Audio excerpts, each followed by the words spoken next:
మహారాజా,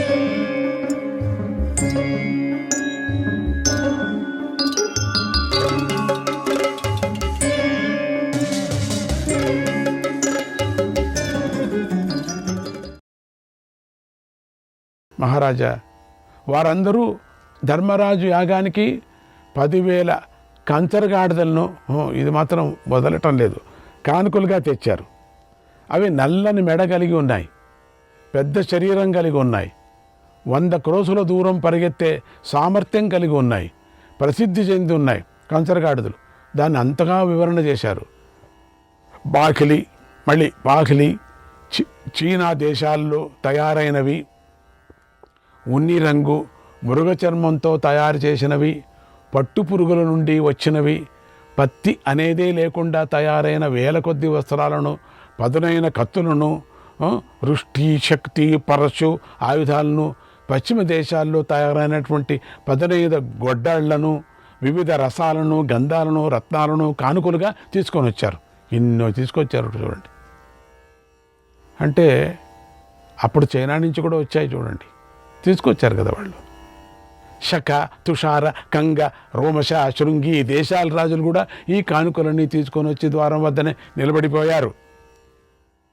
ఎంతో దూరం ప్రయాణించగల అర్బుద సంఖ్య గల మదపటేనుగులను, 100 అర్బుదాల గుర్రాలను, అర్బుదం అంటే ఒక వెడల్పు అన్నమాట, అర్బుద ఎన్నో దూరం గుర్రాలను, పద్మ సంఖ్య గల బంగారం అనేక ఇతర వస్తువులను కూడా అది లెక్కలేనంత లెక్క కానుకలుగా తెచ్చిన వారు కూడా ద్వారం వద్దే నిలబడి, కొంతమంది వేసుకొని వచ్చారు, ఎంత ఉందంటే లెక్కలేదన్నారు.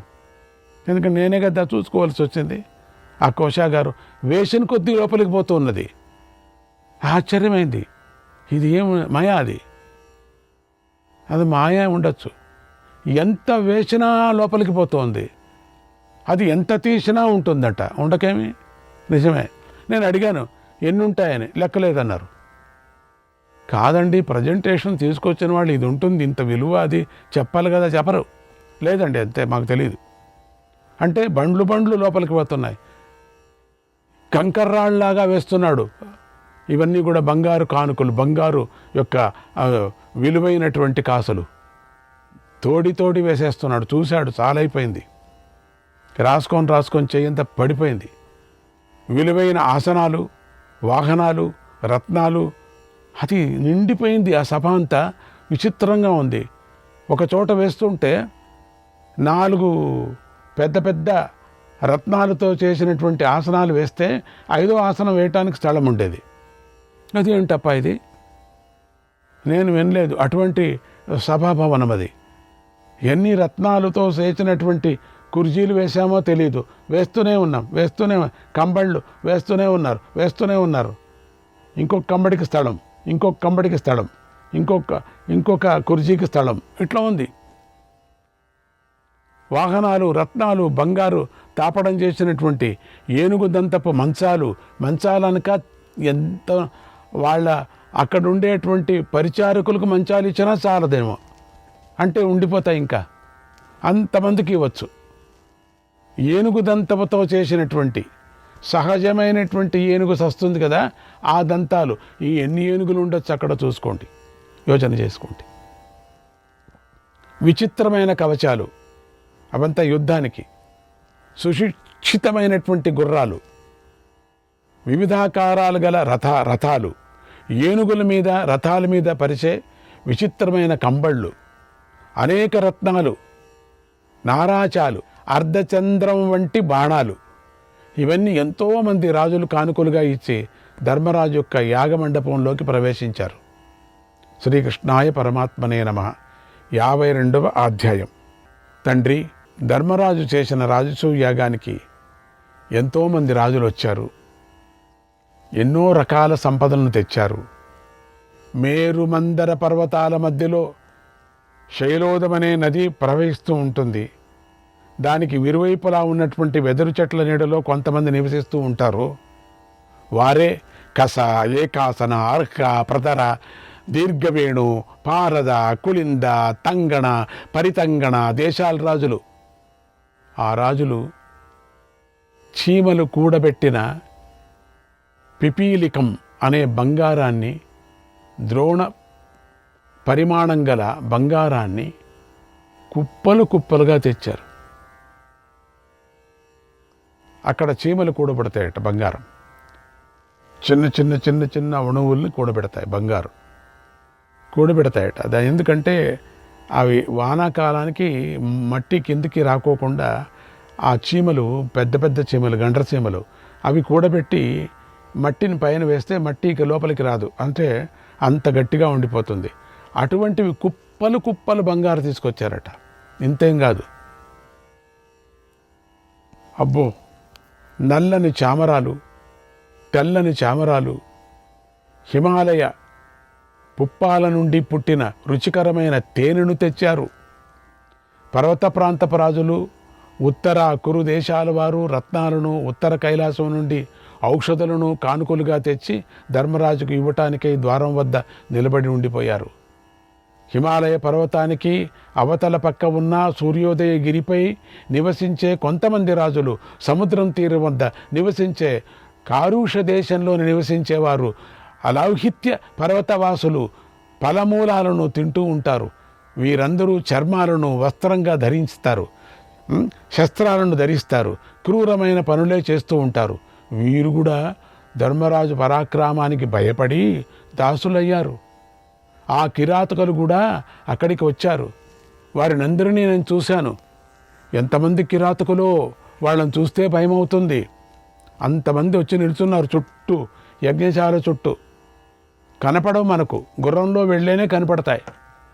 అసలు ఆ యజ్ఞశాల తలుపు ఉంది కదండి, గుర్రంలో వెళ్ళాల, స్కూటర్ ఉంటే స్కూటర్లో వెళ్ళాల, 2-3 కిలోమీటర్లు, అంత పెద్ద యజ్ఞశాల అది. చందన కాష్టాలు, అగరు కాష్టాలు, కృష్ణాగరు కాష్టాలు, వాటి యొక్క మోపులు, చర్మాలు, రత్నాలు, బంగారము, గంధ ద్రవ్యాలు, వీటి రాసులు 10,000 మంది కిరాత దేశవాసీయులైన దాసులు, దూర ప్రాంతంలో దొరికే అందమైన మృగపక్షులు, పర్వత ప్రాంతంలోకి దొరికే బంగారము, వీటిని తీసుకొని అక్కడి రాజులు ఎంతోమంది వచ్చి ద్వారం వద్ద నిలబడి ఉన్నారు. మృగపక్షులు, కిరాత, దరద, దర్వ, శూర, యమక, ఔదుంబర, దుర్విభాగ, పారద, బాక్లీక, కాశ్మీర, కుమార, ఘోరక, హంసకాయన, శిబి, త్రిగర్త, యౌదేయ, భద్ర, కేకేయ దేశరాజులు అంబష్ట, కౌకుర, తార్హ్య, వస్త్రప, పహ్లవ, వశతాల, మౌలేయ, కుద్రక, మాలవ, శౌండిక, కుకుర, శాక, అంగ, వంగ, పౌండ్ర, శాణవత్య, గయ మొదలైన దేశపు రాజులు 100 కొద్ది బారులు తీరి ధనాన్ని ధర్మరాజుకు సమర్పించుకున్నారు. నాన్న, వంగ, కళింగ, మగధ, తామ్ర, లిప్త, పుండ్రిక, దేవాలిక, సాగరారిక, పౌత్రవర్ణ, శైశవ, కర్ణ, ప్రావర మొదలైనటువంటి అనేక మంది క్షత్రియులు ద్వారం వద్ద నిలబడి ఉన్నారు. రాజా, వారితో ద్వారపాలకులు మంచి కానుకలు తెచ్చి మీరందరికీ కూడా సరైన సమయంలోనే ప్రవేశం లభిస్తుంది అని చెబుతూ ఉన్నారు. ఉండండి ఉండండి, లోపల వస్తువులండి. సేన ఆ మాటలను విన్నాను, నేను ఆ మాటలు విన్నా. నేను ఆ సేనాధిపతులు చెప్పేటువంటి మాటలంతా, ఉండండి నిదానంగా, ఆ టైం వస్తుంది, మీరు లోపలికి వెళ్ళదులేని విని నేను జీర్ణించుకోలేకపోయాను. అందుకే కొన్ని మాత్రం నేను చూడలేదు, నాకు కంట్లో అయ్యలేదు. నాకు క్షమాగుణం గలవారు, కులీనులు అయినటువంటి రాజులు ఒక్కొక్కరు 1000 చొప్పున కామ్య సరోవరంలో లభించే ఏనుగులను బహుకరించి లోపలికి వచ్చారు. ఆ ఏనుగులు అలంకరించబడిన కొండల్లాగా ఉన్నాయి, మదించి ఉన్నాయి. ఈ రాజులే కాకుండా ఇంకా అనేక మంది రాజులు ఎన్నో దిక్కుల నుండి వచ్చి అనేక కానుకలు ఇచ్చారు. ఇంద్రుని స్నేహితుడైన చిత్రరథుడనే గంధర్వరాజు వాయువేగం గల 400 దివ్యాశ్వాలను ధర్మరాజుకి ఇచ్చాడు. తుమ్రుడనే గంధర్వరాజు ఎంతో సంతోషిస్తూ మామిడాకు రంగు కలిగినవి, బంగారు హారాలతో అలంకరించబడినవైనటువంటి 100 గుర్రాలను ధర్మరాజుకి ఇచ్చాడు. ఓ ధృతరాష్ట్ర మహారాజా, శూకర దేశపు రాజు ఉత్తమమైన 100 ఏనుగులను ధర్మరాజుకి ఇచ్చాడు. మత్స్యదేశపు రాజైన విరాటుడు బంగారు హారాలు గల మదించిన 2000 ఏనుగులను కానుకలుగా ఇచ్చాడు. వసుదానుడనే రాజు 26,000 ఏనుగులను ఇచ్చాడు. బలంగా ఉన్నవి, మంచి వయస్సులో ఉన్నవి, బంగారు హారాలతో అలంకరించబడి ఉన్నవి అయిన 2,000 గుర్రాలను కూడా ఇచ్చాడు. ఇంకా ఇతర సమస్త వస్తువులను ధర్మరాజుకు కానుకలుగా ఇచ్చాడు. మహారాజా ద్రుపదుడు 1000 మంది దాసీలను ఇచ్చాడు. గజాలతో కూడిన 26 రథాలను, సమస్త రాజ్యాన్ని యజ్ఞ కోసమని పాండవులకు ఇచ్చేశాడు. సమస్త రాజ్యాన్ని ఇచ్చాడు. అది నేను మాత్రం తట్టుకోలేకపోతున్నా. వాసుదేవుడు అర్జునుడిపై ప్రీతితో 14,000 ఏనుగులు ఇచ్చాడు. ఆత్మా హి కృష్ణ పార్థస్య కృష్ణస్యాత్మా ధనంజయ. కృష్ణస్యాత్మా ధనంజయ. అర్జునుడు యొక్క ఆత్మ శ్రీకృష్ణుడు, శ్రీకృష్ణుడు యొక్క ఆత్మ అర్జునుడు. కృష్ణో ధనంజయస్యార్థే స్వర్గలోకమపి త్యజేత్. స్వర్గలోకమపి త్యజేత్. అర్జునుడు ఏది చెప్పినా శ్రీకృష్ణుడు ఎలాంటి సందేహము పెట్టకుండా ఇస్తాడు.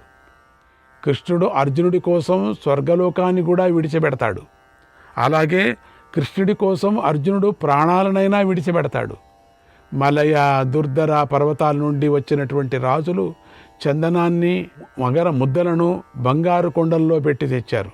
ఏం మామూలుగా కొండల్లో పెట్టుకొని రాకూడదా? బంగారు కొండల్లో పెట్టుకొని వచ్చారు. నాకు అది చాలా కష్టమైంది చూసి దాన్ని. ఓర్వలేకపోతున్నాడు. మణిరత్నాలు, బంగారము, సన్నని వస్త్రాలను చోళ పాండ్య రాజులు తెచ్చి ద్వారం వద్దే నిలబడి ఉన్నారు. సింహళ దేశపు రాజులు సముద్రంలోని విలువైనటువంటి వైడూర్యాలను, ముత్యాలను 100 కొద్ది ఏనుగుల మీద అంటే కప్పేటువంటి వస్త్రాలను కూడా తీసుకొని వచ్చారు. ఆ సింహళ దేశ రాజులు మణిమయ వస్త్రాలను ధరించి ఉన్నారు. నల్లని శరీరాలతో ఉన్నారు. వారు కానుకలు తీసుకొని వాళ్ళంతా ద్వారం వద్దే నిలబడి ఉన్నారు. విప్రులు, రాజులు, వైశ్యులు, శూద్రులు ధర్మరాజుకు సంతోషం కలిగించడానికై ఎన్నో కానుకలను సమర్పించారు. సకల వర్ణాల వారు ప్రేమతోనూ గౌరవంతోనూ ధర్మరాజు కానుకలను తీసుకొని వచ్చారంతా కూడా. నానా దేశాల నుండి వచ్చిన వారితోనూ, నానా జాతులతోనూ ఆ యజ్ఞమండపం అంతా నిండిపోయింది. రాజా, దానితో లోకమంతా ఇక్కడే ఉందా అని నాకు అనిపించింది. మహారాజా, తండ్రి, నా శత్రువులకు ఆ రాజులు ఇచ్చిన పెద్ద పెద్ద పెద్ద పెద్ద కానుకలను చూసి నాకెంతో దుఃఖం వచ్చింది.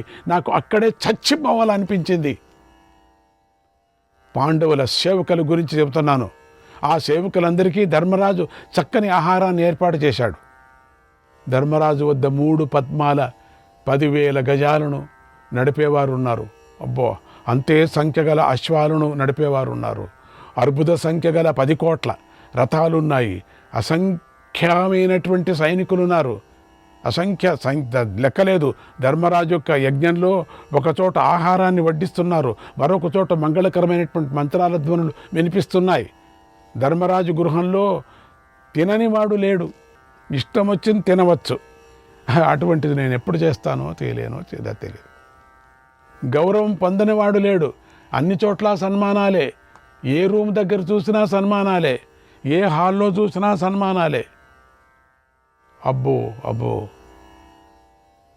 చుట్టి తిరగటానికే నా చేత కాలేదు. అక్కడి సంతోషించని వాడు ఒక్కడూ కనిపించలేదు. అందరూ సంతోషిస్తున్నారు. ధర్మరాజు తన గృహంలో నివసించే 88,000 స్నాతకులకు అపరిమితమైన ధనాన్ని ఇచ్చాడు.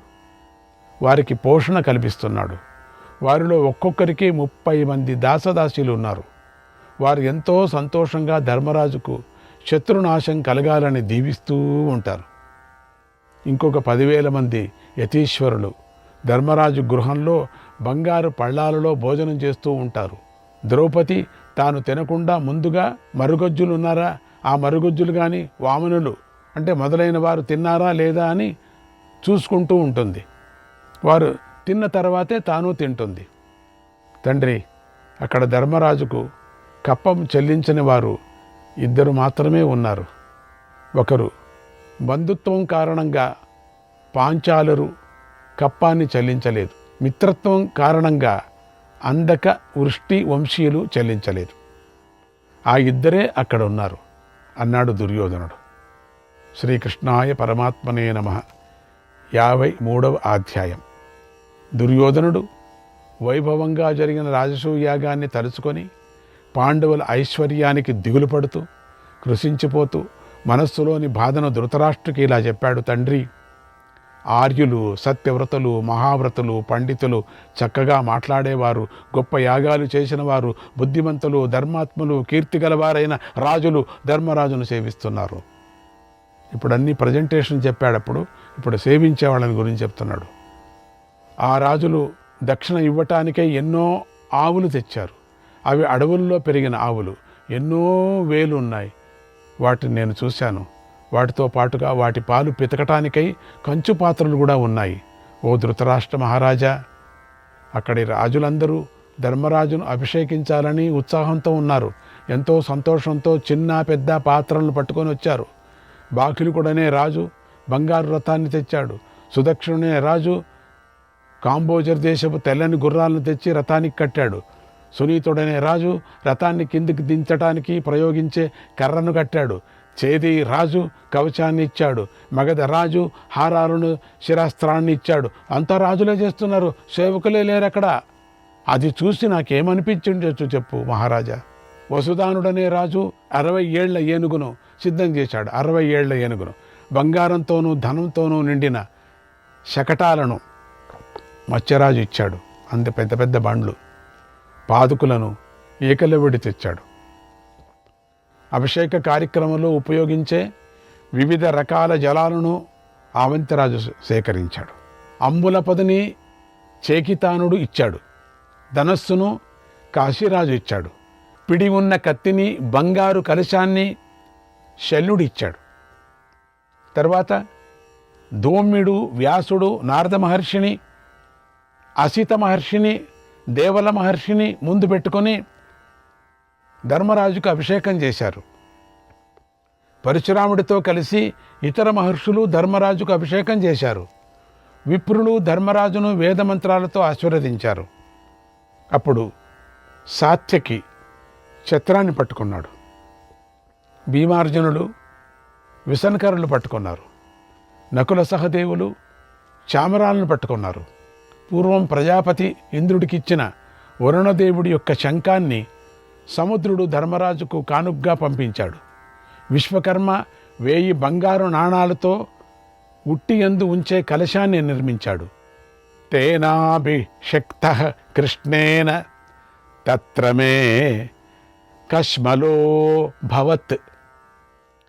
దానిలోని సముద్ర జలాన్ని కృష్ణుడు శంఖంతో తీసుకొని ధర్మరాజుకు అభిషేకించాడు. తండ్రి, అది చూడగానే నా మనస్సు అక్కడే పాడైపోయింది. ప్రజలు నీటిని తేవటానికే పూర్వ సముద్రం నుండి పశ్చిమ సముద్రానికి కూడా వెళ్ళారు. నీటిని అక్కడి నుంచి తెచ్చారు. దక్షిణ దిక్కుకు కూడా వెళ్ళారు. ఉత్తర దిక్కుకు మాత్రం ఎవరూ వెళ్ళలేరు. అటువైపుకు పక్షులు మాత్రమే వెళతాయి. ధర్మరాజుకు అభిషేకం చేసే సమయంలో 100 కొద్ది శంఖాలు మ్రోగాయి. ఆ ధ్వనికి నా రోమాలు నిక్కపడుచుకున్నాయి. నా ఒళ్ళు జలధరించింది. ఆ ధ్వనికి అల్పులైన రాజులు నేలపైన పడిపోయారు. నేను కూడా పడిపోయాను. దుష్టద్యుమ్నుడు, పంచపాండవులు, సాత్వికతో పాటు శ్రీకృష్ణుడు మాత్రమే ధైర్యంగా ఉన్నారు. శ్రీకృష్ణాయ పరమాత్మనే నమః.